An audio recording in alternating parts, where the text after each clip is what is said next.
Hello साथीहरू, नमस्कार, जय मसी। अनि आज पनि म तपाईँहरूको माझमा मेरो छोटो भिडियो लिएर आइसकेको छु र आज पनि म चाहिँ सधैँ चाहिँ कामको लागि घरदेखि निक्लिसकेको छु साथीहरू। हाम्रो काम गरेर देख्न सक्नुहुन्छ र यसै गरी आज पनि म चाहिँ कामको लागि हाइटरतिर झर्दैछु साथीहरू। अनि भाउजू र दिदी चाहिँ अगाडि हिँड्दै हुनुहुन्थ्यो भने म चाहिँ पछाडिनिर यसरी भिडियो बनाउँदै अनि अफिस ड्रेसहरू लगाएर जाँदैछु साथीहरू। देख्न सक्नुहुन्छ मेरो अफिस ड्रेस पनि यस्तो छ हैन।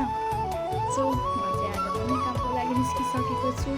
देख्न सक्नुहुन्छ भाउजू र दिदी पछाडि आउँदै हुनुहुन्थ्यो अनि यतिखेर चाहिँ म अगाडिबाट भिडियो बनाउँदै हिँडिरहेको थिएँ साथीहरू।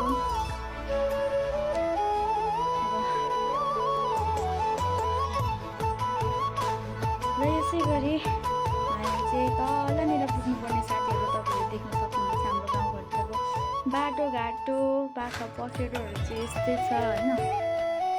सो तपाईँहरूलाई कस्तो लाग्छ हाम्रो गाउँघरहरू, हाम्रो गाउँठाउँहरू कमेन्टमा भन्नुहोला साथीहरू।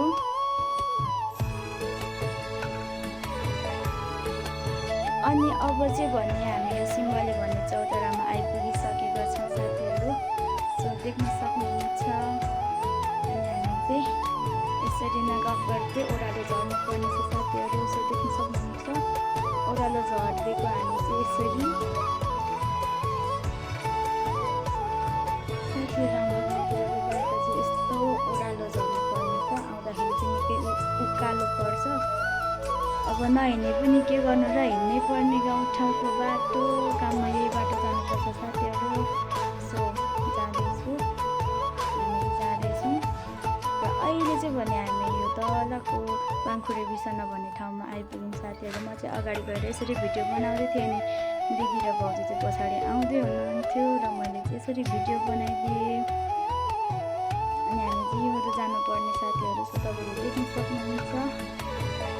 अनि मैले चाहिँ यहाँनिर थोरै भए पनि हाइटरलाई चाहिँ जुम गरेर देखाएँ साथीहरू।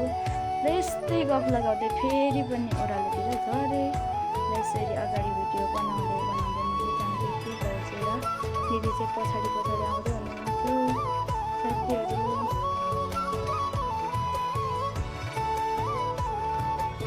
हाम्रो गाउँघरतिरको उकालो पनि राम्रै पो छ।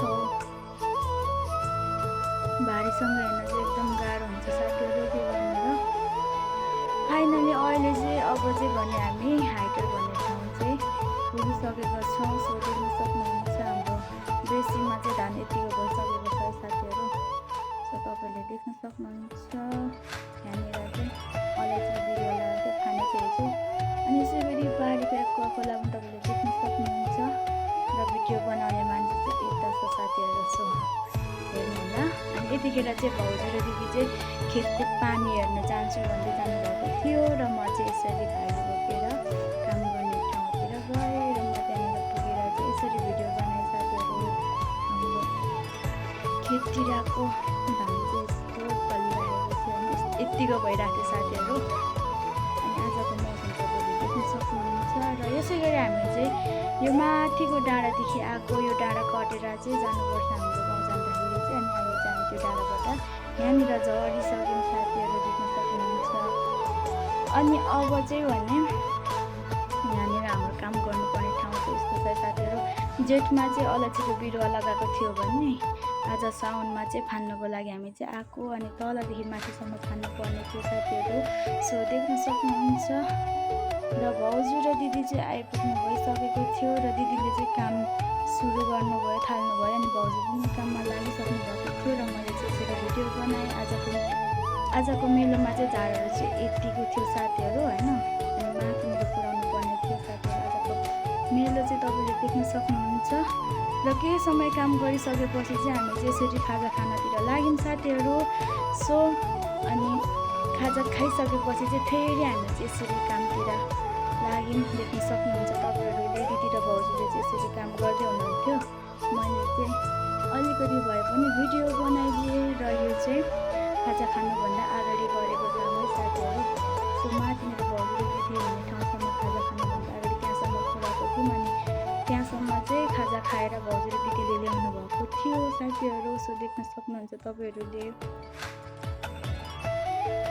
अनि केही समय काम गरिसकेपछि चाहिँ अब घर टाढो थियो नि त, त्यस्तै 1.5 घन्टा जति हिँडेर आउनुपर्ने हुन्छ उकालो। त्यही भएर हामी चाहिँ 5 बजी नै कामदेखि निक्लिन्छ साथीहरू। सो आजको ड्युटी चाहिँ यसरी पुरा भइसक्यो होइन हाम्रो चाहिँ।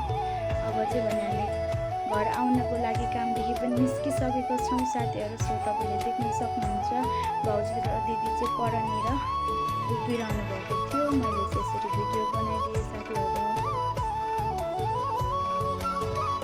सो अनि कामबाट निस्केर चाहिँ एकछिन चाहिँ हामी चाहिँ थकाइ मार्नको लागि ढुङ्गामाथि बसेर यसरी थकाइ मार्दै थियौँ भाउजू र म चाहिँ साथीहरू। सो तपाईँले देख्न सक्नुहुन्छ।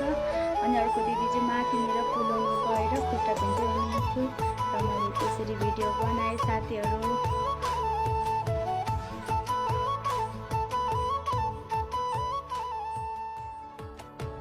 सो अब चाहिँ भने यहाँदेखि घरको लागि हामी चाहिँ बाटो लागिसकेका छौँ साथीहरू। तपाईँहरूले देख्न सक्नुहुन्छ होइन। भन्दै आजको मेरो यो मिनी भ्लग चाहिँ यहीँ सकिन्छ र आजको मेरो यो भिडियो तपाईँलाई कस्तो लाग्यो कमेन्टमा भन्नुहोला र यसै गरी हामी अर्को भिडियोमा भेट्नेछौँ साथीहरू।